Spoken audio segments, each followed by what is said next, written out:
excuse me. Or rather, LUTs were used as a way to replicate film photography.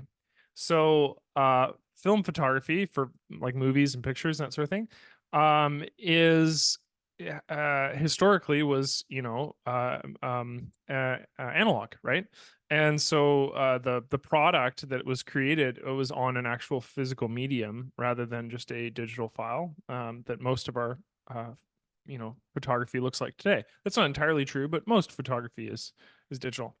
Anyway, so that film has properties, right? Film isn't the same. It's a unique substance that is created by people that develop film, and film has different appearances. It's not just like one universal thing that looks one way. There's different processes that go into making film, and as such, they look different. And so what that means is that directors and people that were in charge of creating film had preferences on what that film looked like and what type of film they used, what literal reel they used in their film production. That changes the color relationship of the final product. And so using a specific film would have a specific emotional quality. And if you really look back in film that exists in the sort of 40s, 50s, and 60s, this will become quite apparent, especially as you start to enter in the world of color, right? That I guess emerges in the late 50s and early 60s. Um, can be wrong about the timelines on that, but I'm pretty sure that's relatively accurate.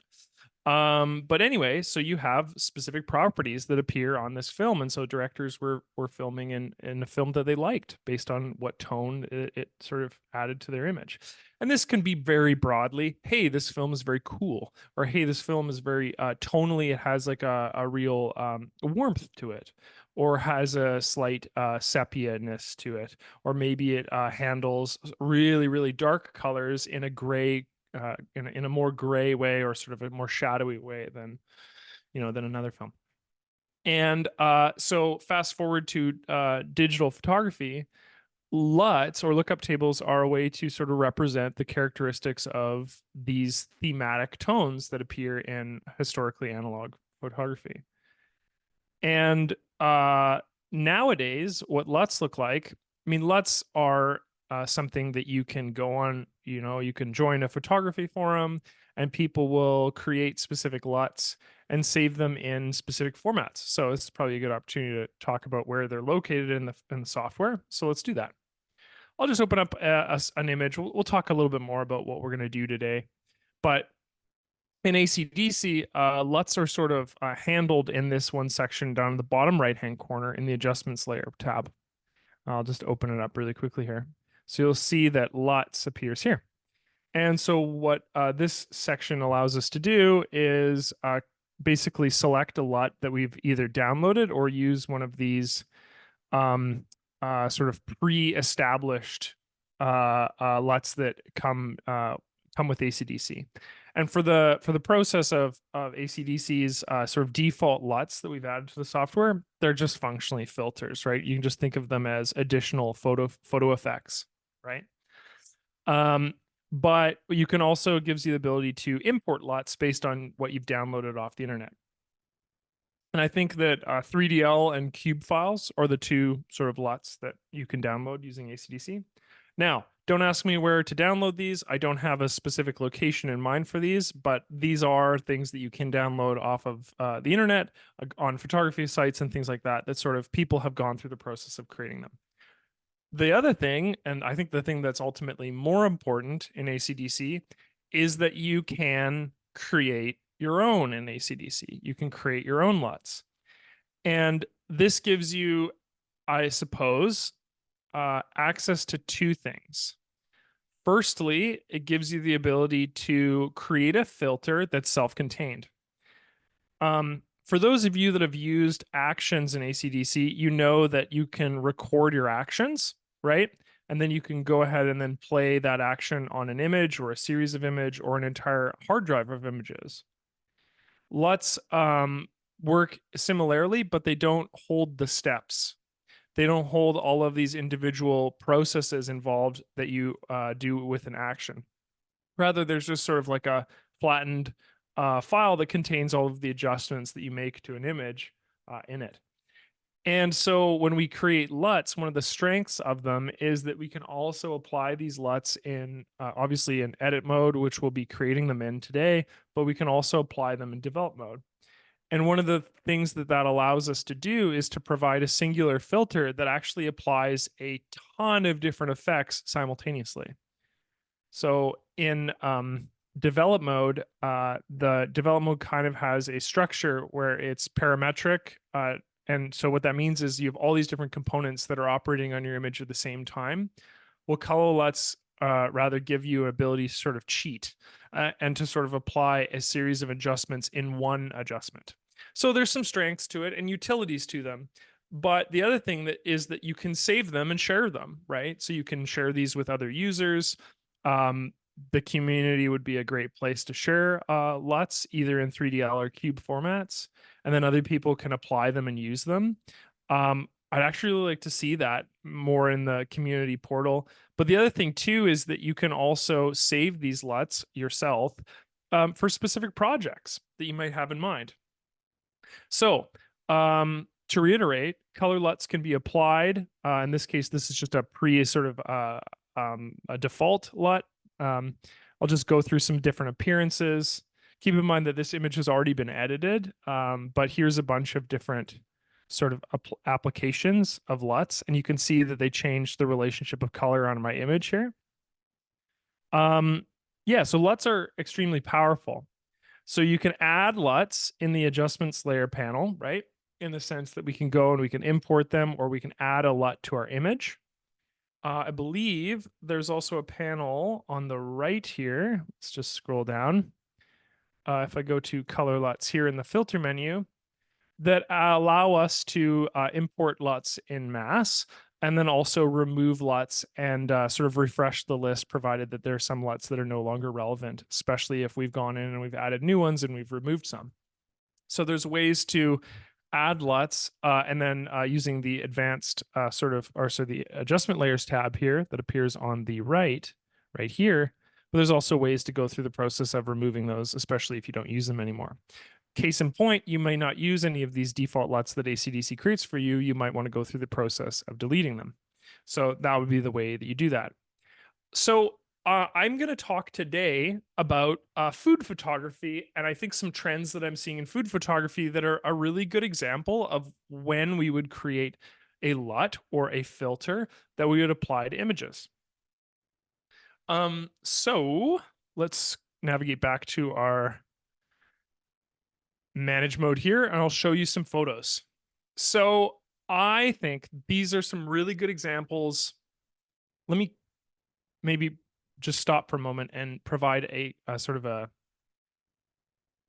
context.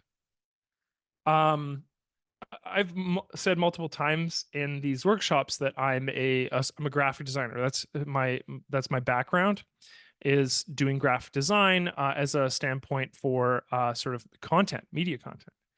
And my history with graphic design was largely in a print context, so seeing sort of designing for print.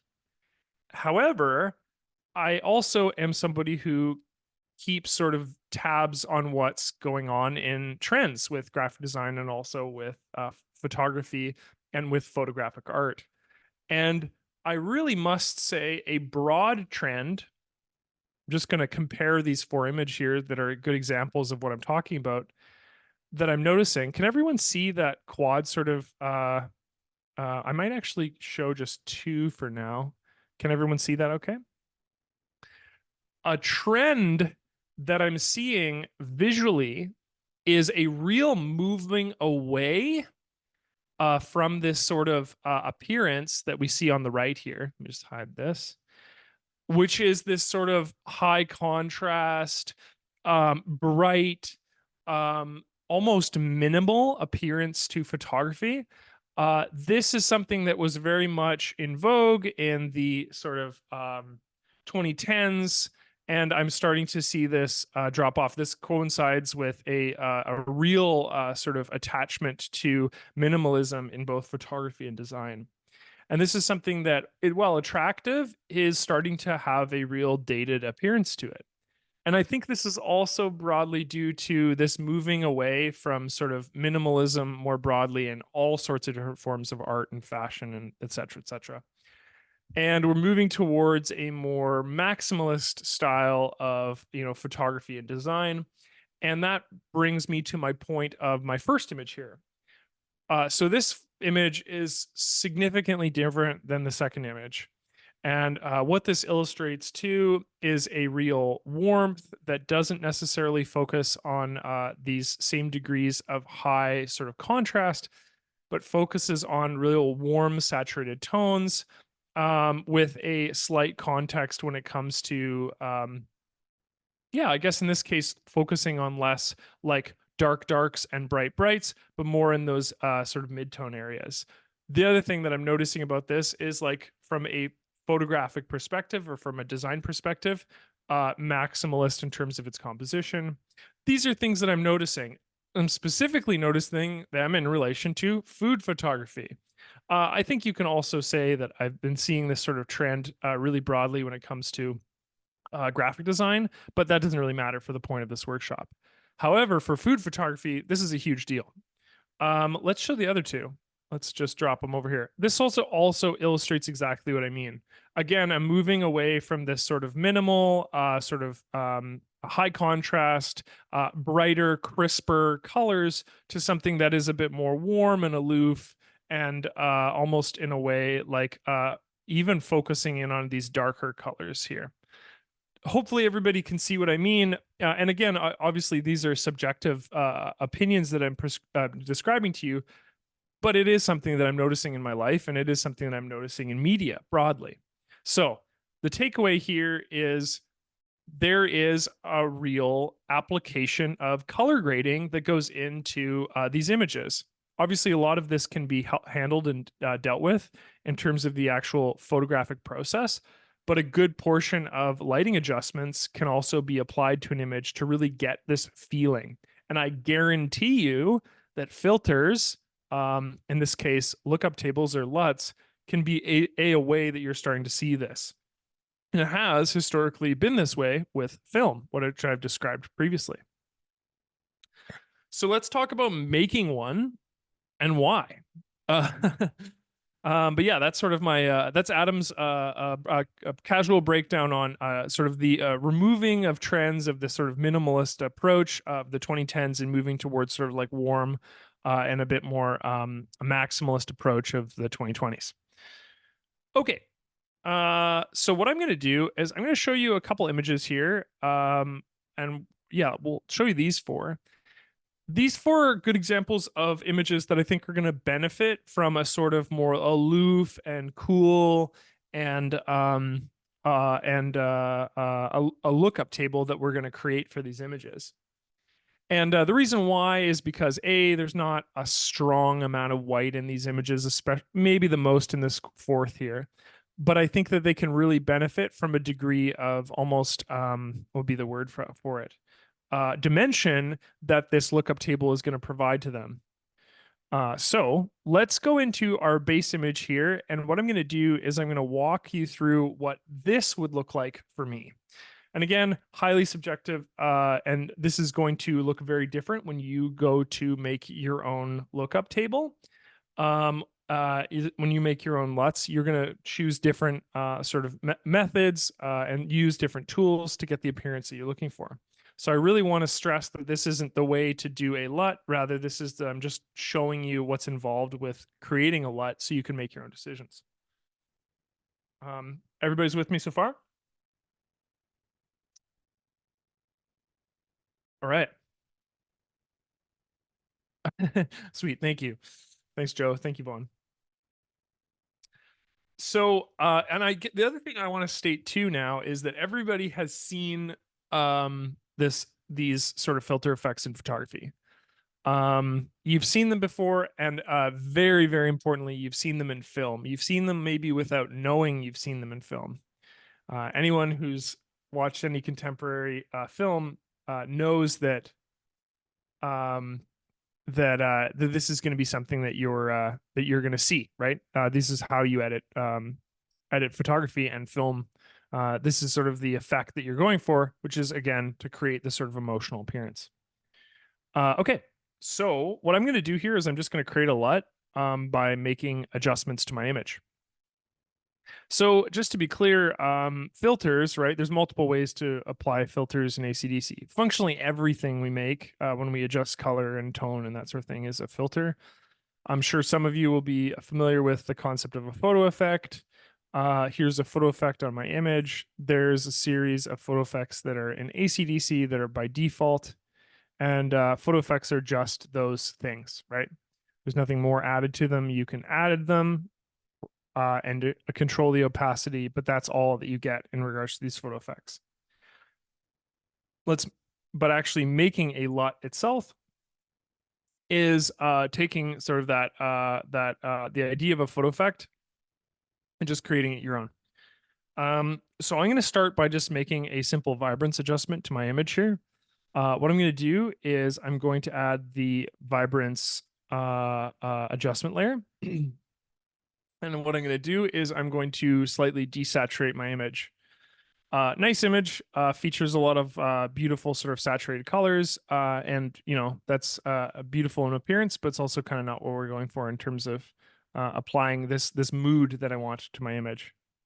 So I'm going to desaturate my image. I'm going to desaturate it to, I'm actually going to go down to like -22 on my image. And that's going to gray out my image a little bit, but just stick with me as we go through. The next step that I want to apply is a white balance. And our white balance is going to, it's going to do two things. It's going to cool my image off, and then it's going to apply a slight tint.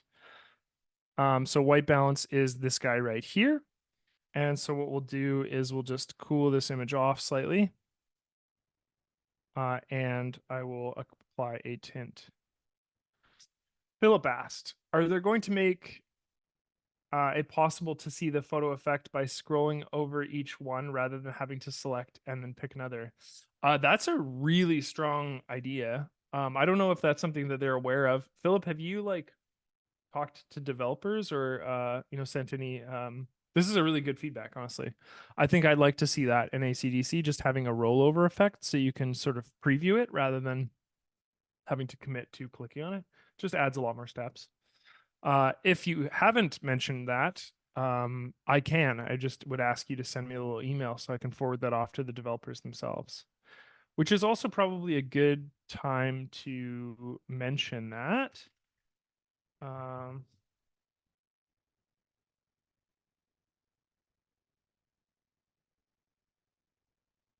That is my email. And then you can also send me a message over our community portal too, and that works just as good. I can go in and send that to the developers. So all I've added so far is I've desaturated my image, and then I've cooled my image off and added a slight tint to my image as well. So pretty simple stuff so far. What I'm going to do is I'm going to add a blur adjustment layer. And blur's nice, but it also, I don't want it to be a general application on my image. I want my blur to have a gradient to it, right? I want to apply this to the background of my image, or rather the outskirts of my image, and less to the center portion of my image. Dwayne asked, sorry, but I don't have the right side options visible on my version. How do I turn it on? So there's a couple things. So adjustment layers, actions layers, that sort of thing are a feature of ACDSee Ultimate. So if you're using Pro, you're not going to see these at all. They're just not a feature that exists in it. Past that, there's a little tab on the right that sometimes people accidentally click that actually hides that panel entirely. And then after that, the panes tab will be able to add or remove elements that you might have accidentally hidden. So key and point would be AI actions in this case, layers, and those are the two that are sort of featured on the right side here. So if you, by any chance, even if you've hidden that side, you might not be seeing it because they're unchecked right here. Hopefully that answers your question, Dwayne. But yeah, I think the most common thing is if you're using Ultimate, sometimes people click on this by accident, and that's why that panel is removed. which is actually a cool feature too. These hide sort of elements of my image.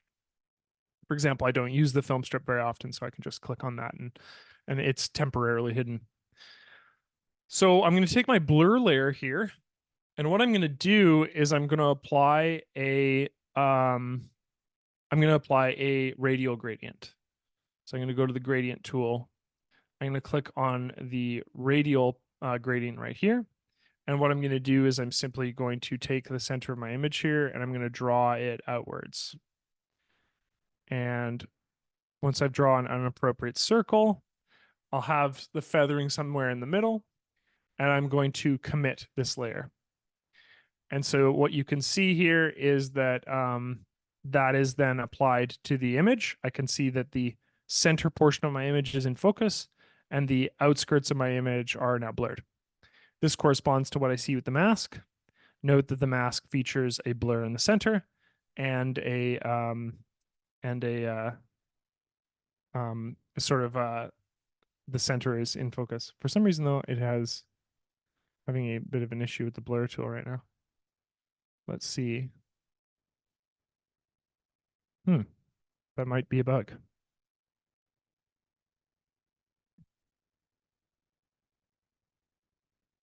Oh no, there it is. Yeah, okay, we're fine. So there's the effect right there. I'll do a blur of, yeah, I mean, I don't want it to be that strong. Let's maybe dial it back to in the 20 range here. So I'm just getting a slight blur on the edges there. And that's probably fine for me. You can also remove opacity on the blur effect itself.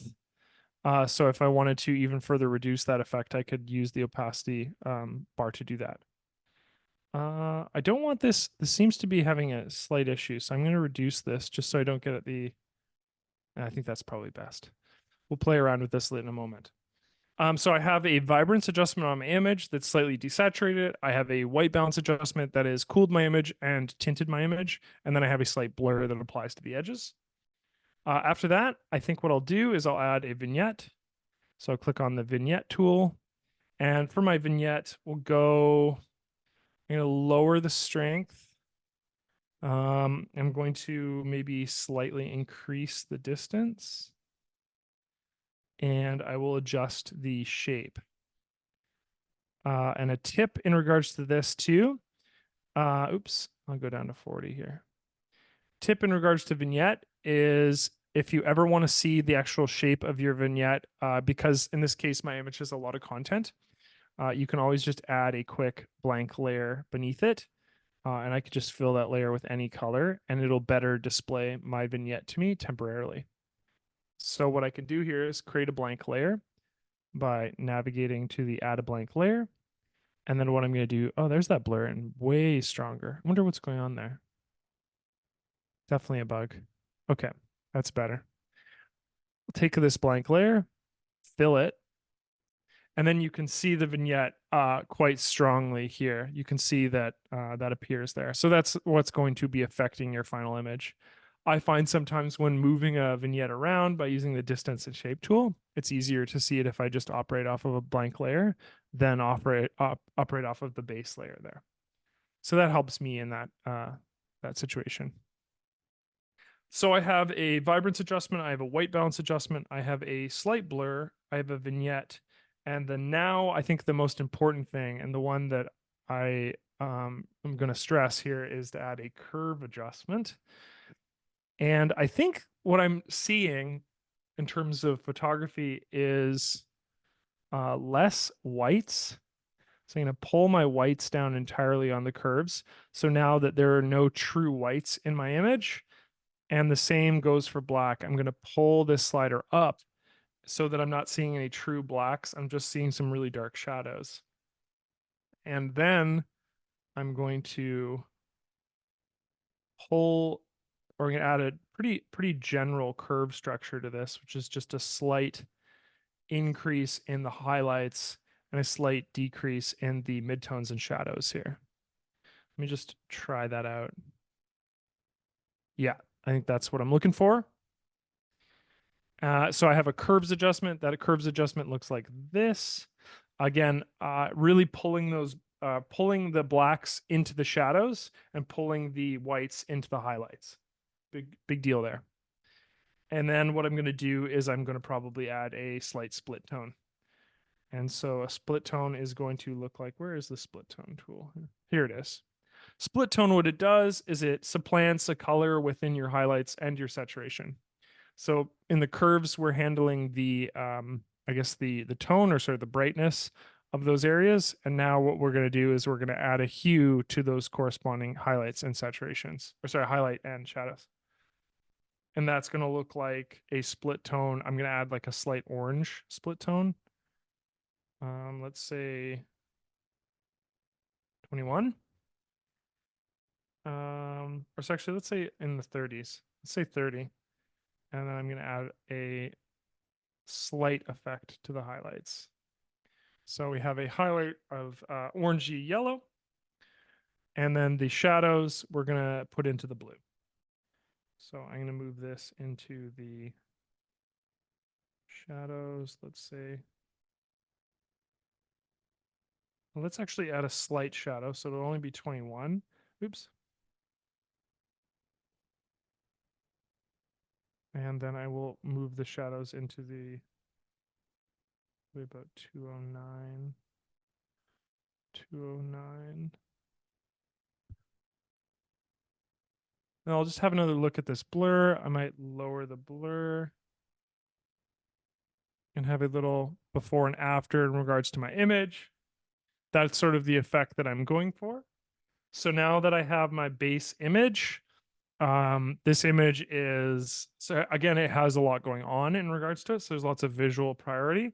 But the nice thing about this image is now that I've sort of worked with these colors, so changing the vibrance of my image, sort of like lowering the saturation, applying a white balance adjustment, so tinting my image towards sort of like a magenta spectrum and cooling it so it doesn't have that same warm quality, or sorry, it doesn't have that same sort of sharp yellow that I had previously. And then a blur just around the edge of my image here, followed up by a vignette to sort of conceal the edges or the fringes of my image. And then a curves adjustment, which I think was really important to sort of pull those blacks and those whites out of into their corresponding highlights and shadow spectrum. And then finally, just a split tone to add a bit of color into my image here. So with these adjustments made in my image, the thing that I can do now is I can go through the process of actually saving a color LUT. So all a color LUT cares about is creating a sort of series of adjustments in this image. And then what it's going to do is it's going to track those adjustments and it can use them for other images. So what that may look like is going to the tools panel here, just up at the top, and clicking on the create a LUT button right here. So when I click this, it's going to prompt me to save this relationship. So the relationship of split tone, curves, vignette, blur, white balance, and vibrance to my image here. So I'm going to just provide a description of this. So this is just like a romantic lighting. Let's call it number 2 because I've already made one prior to this workshop. And it allows me to choose the quality of my so I want it basically like a medium to high quality here. So I'll save it at 75. And then as you can see, when I go to save it, it shows the formats that ACDSee can save it in: a cube file and a 3DL file. I apologize, I actually don't know the difference between the two. I'd have to look that up in regards to ACDSee, but I do know that these are the two file formats that are supported within ACDSee. So when you go to import LUTs off of the internet or off of photography forums and that sort of thing, these are the formats that you would be able to import into ACDSee and it would understand. I would go through the process of saving it based on that description, and now it's going to ask me to just name it. So I'm actually going to name it the same thing. Let's call it romantic lighting, number 2. Which opacity? Oh, for the blur. Yeah, I just don't want the blur to be so strong. I could show you what that would look like if I just increased it. But all I've done here is I've gone through and I've saved my LUT now. So if I was to open up the LUT panel itself, you can see that romantic lighting is now listed under there. And so now I have access to it. But you asked, Meng, you asked, why do I leave opacity at 43?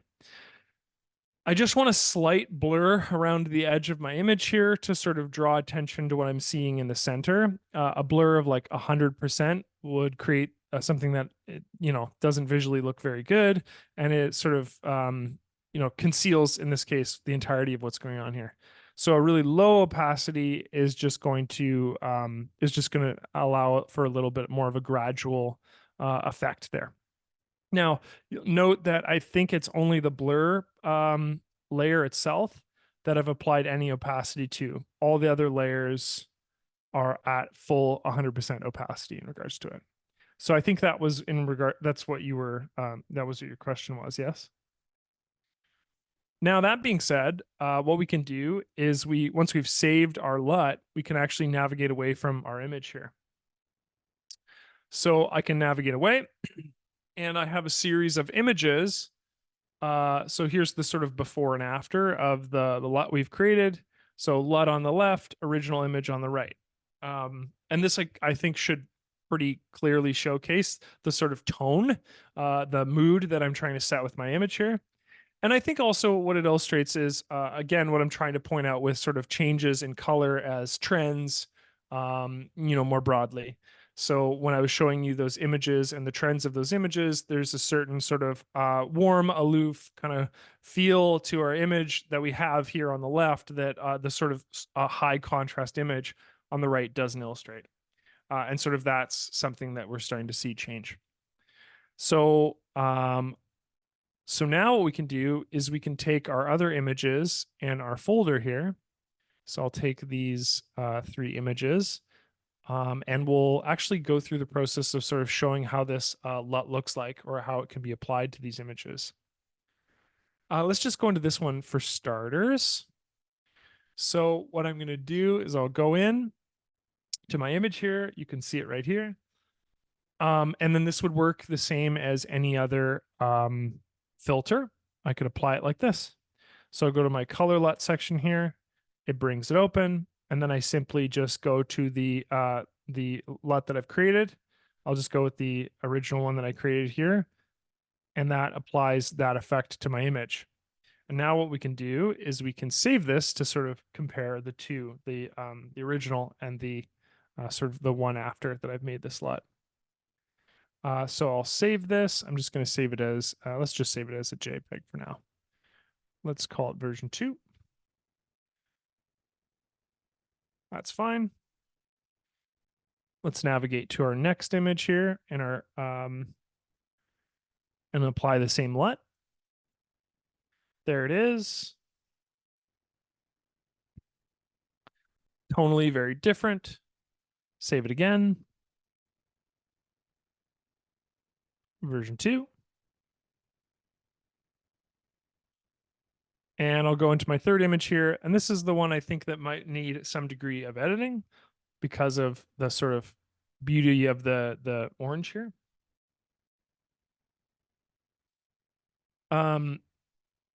Wayne asked, are there any adjustments that are not saved in a LUT? That's a good question. I'm not certain if there's any. The one that I'd be curious of, if any geometry changes are saved in a LUT. I doubt that they would be saved in a LUT. I think it's just anything that adjusts the color in our image, but we can double check that. The third one here. So I like this change, but there's a certain, I would almost want to just make this pop a little bit more. Like I think we lost a little something in here. And so one of the beauties of adding a LUT with this adjustment here is that we can actually mask it as well, right? Because color LUTs are masks, just like any other adjustment is.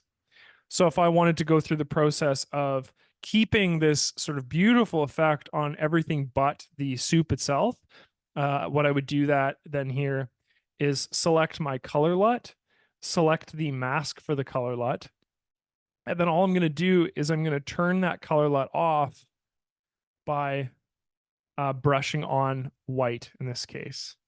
And so all I'm going to do is I'm going to take a little bit of that LUT and make it pop in that one area by removing the effect in that one section, which I think is a more, it's just a better adjustment than, pardon me, than an entire application of this LUT. So I have my color LUT here with the mask portion right here. And again, all that does is when we're engaging with a mask, right? We click on the mask itself. That gives me the ability to engage with the content of it. And what a mask is it's just a selection in this image of where we want an effect to be applied and where we don't want it to be applied. By default, LUTs are applied to the whole image universally. That's why this appeared as white when we opened it up, right? So we have a color LUT that's being applied to our whole image. This white mask indicates to me that that application is turned on, or this color LUT is turned on over an image. And the way that we turn that portion off is by essentially making our mask sort of black. And we can selectively do that by using the brush tool. So we can brush on, make sure that our foreground color is black or turned off. And then we can just take a bit of that LUT off.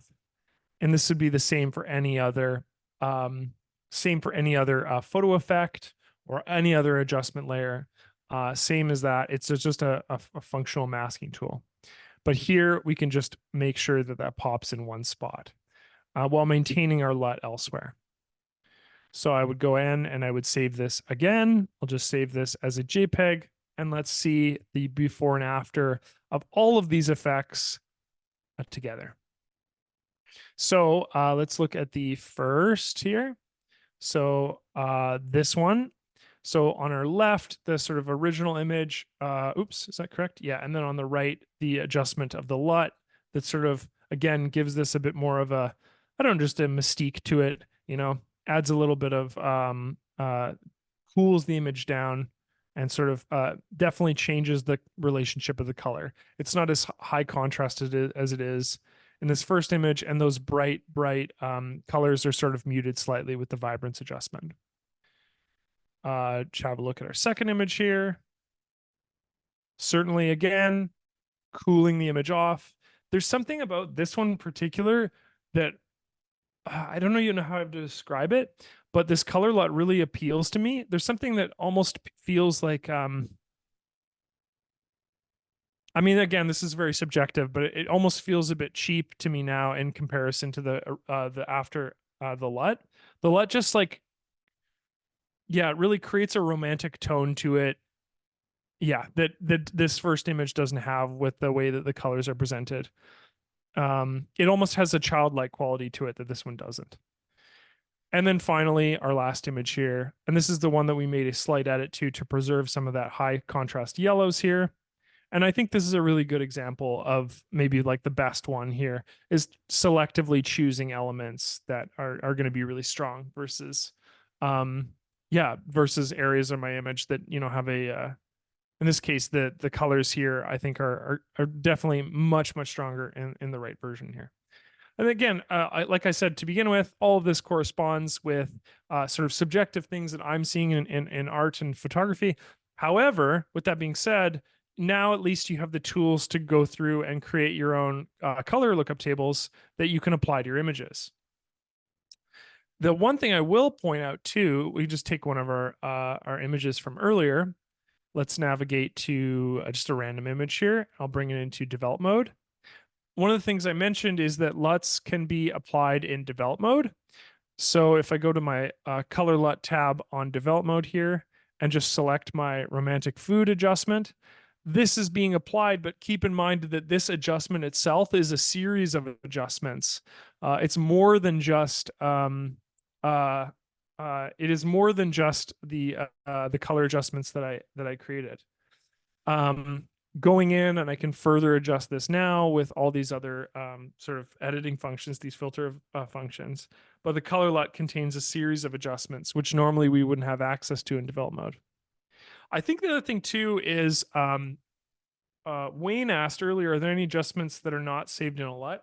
And I think I'm realizing that it's possible that that blur wasn't saved. And I'd like to stress test this now. So we'll just do a quick blur LUT and see if it saves it at all. So I'll just add a quick blur, strength maximum. I'll just save this LUT really quickly by navigating to create a LUT. Let's see here. LUT cannot be created because there are no valid adjustment layers present. See the help file for more information. Yeah, so of course. So yeah, so this isn't going to apply. So it's really just tone and color adjustments that are applied. And this answers my question in regards to geometry. No geometry adjustment would be saved either. So it's things like exposure, levels, curves, light EQ, white balance, vibrance, color EQ, RGB values, split toning. These are the things that are going to be saved. Vignettes, maybe clarity and noise reduction and blur. Or sorry, clarity and noise reduction might be caught as well. Let's see. I wonder if clarity would. Let's see. Yeah, no. So it's just tonal things. But hopefully that answers your question from earlier, Wayne, in regards to it. Yeah, Joe asked, remind us again how you display more than one image on the screen. That's a great question. I'll show you. Let's take our before and after images here. Yeah, it sounds like the top row of adjustments. I would have to go through and individually test which ones aren't applied, but it's safe to say that that top row for sure is going to apply to a lot. Let's take our before original year images here. And maybe take these two images as well. So Steve, what I have here is I've selected 4 images. I've done this by control clicking on the images themselves. And what you can do is you can navigate down to compare images. And when I click that, it's going to bring up a tab that allows me to sort these images and compare them. So I can reduce the amount of images that I see on screen by clicking on the 3, 2, and 1 buttons. And so you can see the difference between the two using that tool. How did you bring the 4 up? Yeah. Did that answer your question, Steve? Just because I think Joe and yourself asked the same question at the same time. Okay, cool. That's good. But yeah, that would be the compare images tool I use a lot. This is also something I use especially. I mean, you can go into an image in edit mode, but once you've saved an image, I can no longer see the original by clicking on the show saved image. As soon as I save it, it's treated as then the original image. So one of the ways that I can get around that is by basically using the compare images tool. Yeah, so you can see the original predicated on the original that you have in your folder here, and then you can see the one that you've edited side by side. That's a good question, Tom. Let's see if you can. Well, you can create an action. Let's see here, but your question is, can you batch it? So batch edit. Let's see here. No, not from batch edit. However, from actions, yes. So Tom asks, can you apply LUTs to batch of images at once? So I've only illustrated this by going in individually and editing your image. What you would need to do, Tom, to batch your images based on an edit would be to create an action of you applying that LUT. Tom, are you familiar with how actions work? Have you ever done that in ACDSee? Is this something that you guys want me to illustrate? I certainly can if you'd like. I just want to get a feel for people's familiarity with actions. Tony, Vaughn, yes. Sheila, yes, please. Yes. Tom understands them, but lots of people sound like they would like to have it refreshed. So we will do that. It's a good, really good question. Okay, let's sort of back up a bit. Okay. A sip of my coffee here. Thanks for the question, Tom. So you know that I've created a LUT. I have my LUT here. It's saved under the LUT menu. It's something that I can select, right? Romantic food, it's right there. In order to make a batch adjustment, I need to create an action. Let's describe how to do that. So what I'm going to do is I'm going to navigate to one of my images that is unedited, right? we'll go back into this one right here. Okay. So I'm going to open up my image. Here I have the original LUT-ified image, the unfiltered image. And what I'm going to do is I'm going to go through the process of recording me apply a change. So let's do that. So I'm going to hit the record button up on this top menu here. This is the menu that controls actions. What an action is it's just you saving a series of adjustments. If you wanted to, you can skip the whole LUT making process entirely and just record yourself making the actions that you did, right? However, it is like it's a tool that is sort of designed to make a large series of adjustments and to apply to them a batch to apply these to a huge series of images at once. And then I think what you do is you lose the ability to how do I put this? You lose the ability to apply these sort of color adjustments that are saved in a small file rather than a sort of large series of adjustments in this actions window. But what I'm going to do is I'm going to record myself just making a LUT. So I'm going to record action. Okay. So by recording action, I can do anything now and it will be remembered until I go to save this action. So if I wanted to, I could go in and I could do an exposure adjustment. I could do a curves adjustment. I can do all these things.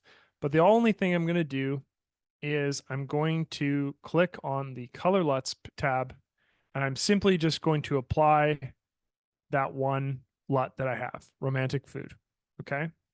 So you can see under the recording actions tab, I have add color LUT and adjust color LUTs.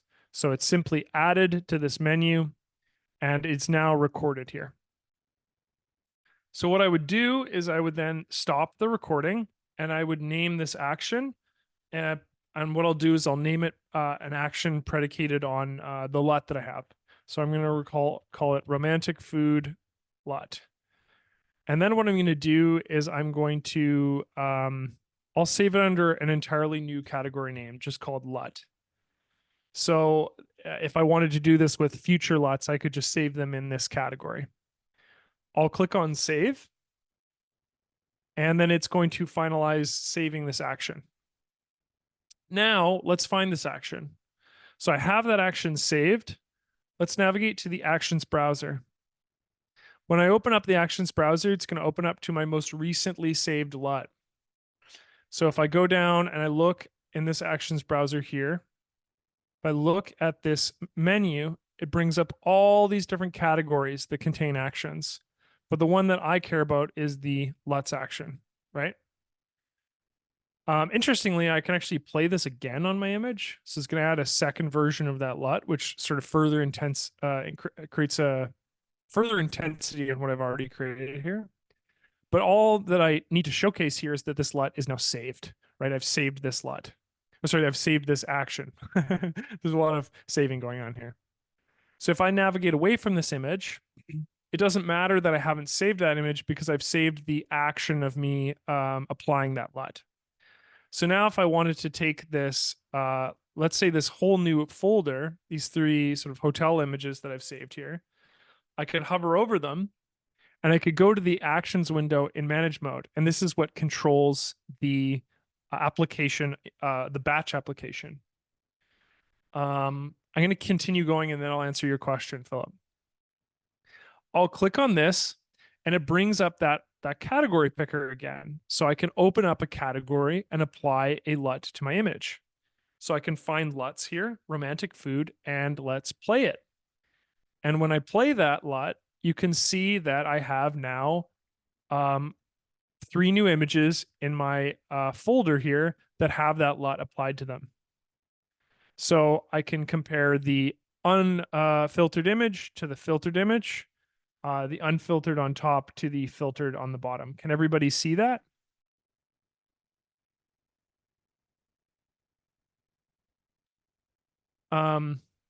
So I'll answer Steve's question, but we're going to answer, let's see here.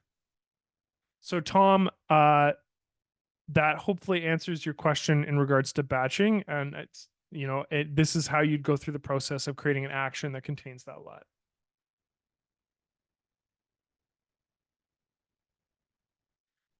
Philip asked, is there an action the same as a preset in ACDSee and other software programs?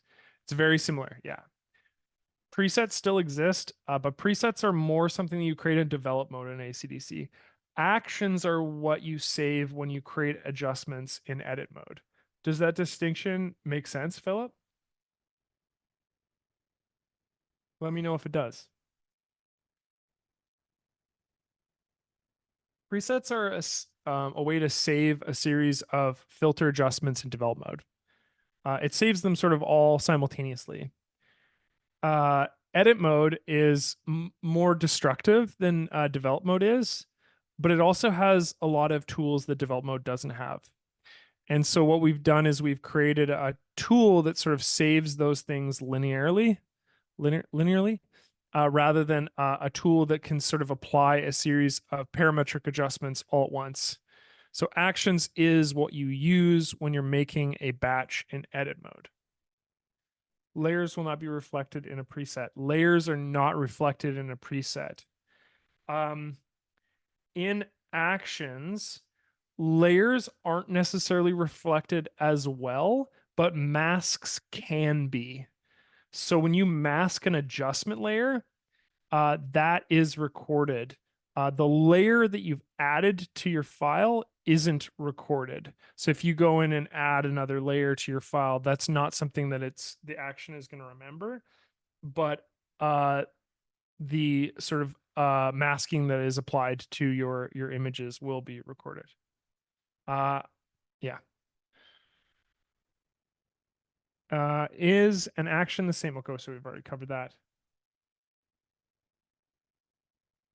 And actions are very strong. People don't use them very often because people are more familiar and comfortable with develop mode, and that's totally fine. And presets are really easy to use in development. And for those of you that aren't necessarily photographic artists, right, that makes a lot of sense to use something like develop presets rather than to use actions. But actions have a lot of strengths that the develop presets don't have. Steve asked, I may have missed this. In other tools, a lot of the color treatments for LUT seem to come from making selective HSL, so hue, saturation, brightness adjustments to a color range. For example, to get a teal and orange look and save that as LUT. Yeah. Could you show how to do that? Selectively replace a range of colors by applying a tone, lightness, and saturation level and saving that as a LUT? Yeah, sure. Let's do that. I'm going to open up an image. Let's make a tonal change to this image. There's a couple ways to do that. I mean, we could straight up do it using color EQ, or we could use something like gradient mapping. So for example, in the color EQ panel, if I wanted to slightly change the hue of the green in my image. I could do like, let's see here. I could make my green appear more blue in my image, right? And let's say that's an attractive quality that I'm looking for. Let's go in and add that curves adjustment that I've been talking about. Let's lower the highlights and bump up the shadows. And then I'm just going to make a very slight curve on my image here. Okay. And then let's go through and add a gradient map to my image here as well. And so the gradient map is going to be something that truly controls positive additive changes to, shadows and highlights in my image. And let's say I'm going for that kind of, let's like make my shadows kind of, well, let's just play around with this. But firstly, let's probably reduce the opacity on my image and apply maybe a soft light adjustment. Yeah. So I'm going to add a shadows that are orange, and I'm going to add a highlight maybe that's like a bit purpley, So this is a total color swap in my image here.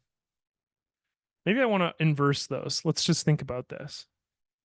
Oh, you want to see teal and shadows and orange in the highlights. Okay, teal and shadows, orange in the highlights. Let's do it. So teal, I like teal around yay. That's a bit more cyan. Let's go a bit more green. There we go. And orange in the highlights. Okay, let's go down to orange in the highlights. Let's maybe add a bit more orange.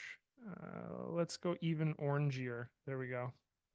So there's your color. Looks like a it looks like a 1980s sort of retro futurist a film noir kind of look. Um, and then but key to this, okay, key to this is that I'm not applying this in full opacity. All right, I need to reduce the opacity of this adjustment. And in this case, I've applied a soft light. Okay, so I have color EQ, that sort of just changes the greens in my image. I got the curves in my image, and then I got the gradient map. And what I'm going to do is I'm just going to save this color LUT. Again, I'll go to Tools, Create LUT, and let's call this Steve's LUT. And I'll just increase the quality again. And I'll save this again, Steve's LUT, and save it. Take care, Chris. I hope you have a great day. Let's now we've saved this LUT. Let's navigate away. Let's look at a new image here and let's apply this LUT and see how it adjusts my image here. So I'll take this. I'll go to Steve's LUT. There it is. Ooh, I don't like that at all. Why is that being applied in that way? I don't know if it can handle the gradient map. Let's see. Yeah, I don't know if that's going to work. I don't know why that wasn't added selectively. Let me have another look. Go back to my original. Oh, let's see. I didn't save it, did I? Let's just try saving a gradient map here. There's my gradient map. Let's see if it's not remembering the opacity. Create LUT. Test. Test LUT. Or it's maybe not remembering the blend mode. Okay. New image. And let's try saving it again and see if it's not remembering that. Test LUT. Yeah, it's not it's not handling the gradient map very well. Okay, so if we were to go back into this image, let's think about a way to change the color in that image that would be, well, it remembered the split toning just fine. It's the gradient map that's having struggle with. So let's think this through a little differently. So I'm going to go to my color EQ tab. I'm going to bump the green into blues just like I did before. Oops, sorry, the hue, not the saturation. Hue into the blue section here. Okay. I'm going to take my curves, bring them up, and I'll just slightly increase those again. And then let's add in this case, a split tone adjustment. And with the highlights are going to be, if I remember correctly, the highlights were going to be orange. Okay. And the shadows were going to be cyan, was it? Yeah. And I want to maybe add way more here. Okay. So that's pretty close to the same appearance, but I think because it's not using gradient map, this is going to remember it way better. So let's go in and let's create the same LUT. I'll call it Steve's LUT 2, and I'll save it here. Steve's LUT 2. I will show you in a second, Tom, here. And let's try applying that LUT and see how well it does in comparison to the gradient map. I think this is going to work way better. Steve's LUT 2. No problem. Okay, just don't use gradient map. I think it's really struggling or not facilitating this bottom row at all. The top row is definitely the issue here. Yeah. So thank you for bearing with me on that, Steve. No problem. Okay, so Tom asked what's the difference between split tone and gradient map. They're very similar. I suppose the difference would be split tone actually preserve transparency, whereas the uh, gradient map doesn't. So split toning, again, like I said, preserving the transparency. So if I go to basically this saturation meter controls controls the degree of it controls the sense of opacity in my image. It makes it a more gradual adjustment. So in this case, I have what, yellow and red here.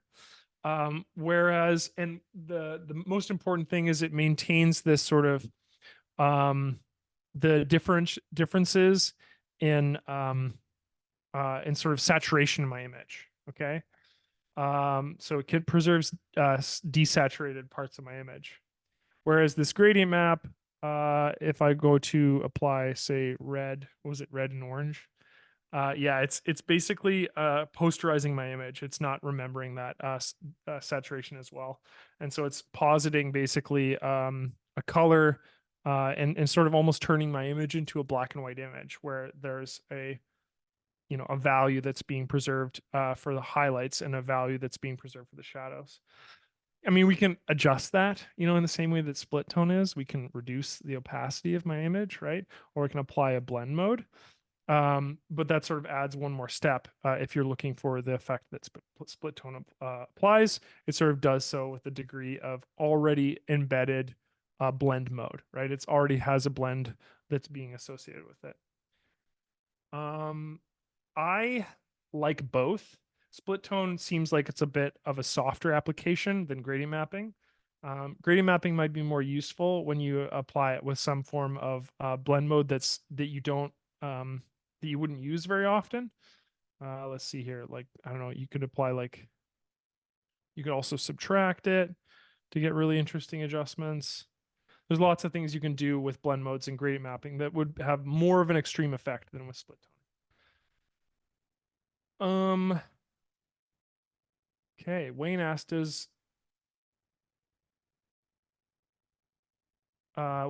yes, does not make sense to save things that have a specific location on the photo. Oh yeah. Because when you go to apply a mask to a new image, it's not necessarily going to perfectly apply that relationship. Yeah, that sort of covers everything I wanted to talk about today. Just to reiterate, basically, we just talked about slightly about the history of LUTs.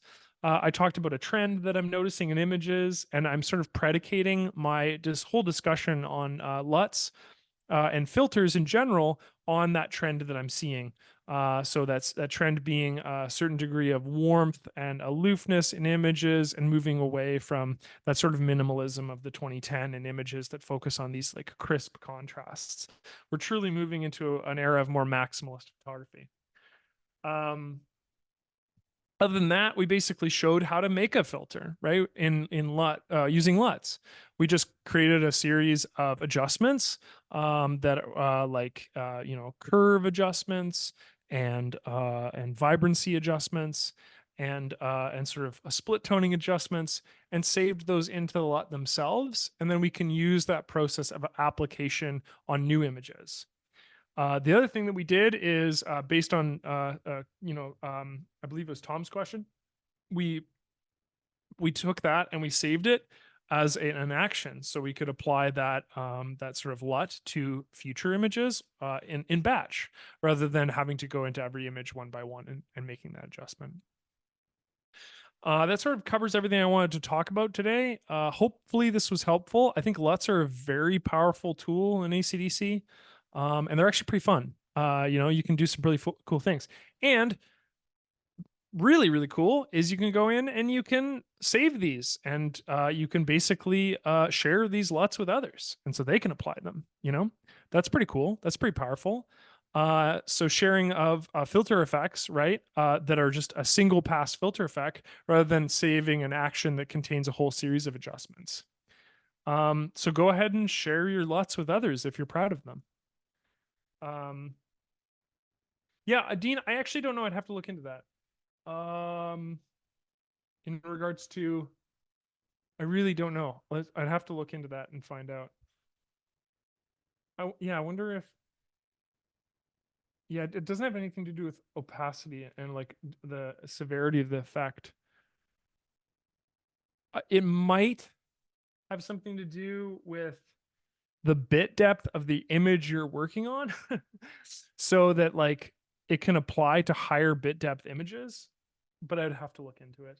I'm sorry I don't have the answer on hand for you. George, thank you so much. Vaughn, thank you. Jack, thank you. Norman, thank you. Yeah, I agree. Unused feature for sure. Numbers, thank you so much. Tony, thank you so much. Nan, you're welcome. Not, you're welcome. Dean, you're welcome. Yeah, thank you so much. Please appreciate that. Thank you, Diego. I came in 3/4 the way through. Is this whole thing going to be available? As always, it will be available on YouTube. Hopefully, I will be able to edit it today, but if I can't edit it today, then I will certainly have it edited by the end of the weekend. Wayne, if your head hurts, then I've done my job. Thanks. Take care. Antonio, thank you so much. Selwyn, thank you. Pentrick, thank you. Awesome. Okay. Yeah, I will have this on YouTube hopefully by the end of the weekend so that you can rewatch it. And as always, I really appreciate you participating, and I will see you in the next workshop. If you have any questions, feel free to fire them in the Q&A panel, and I will get to them, but I will get to them without the mic. Thank you so much.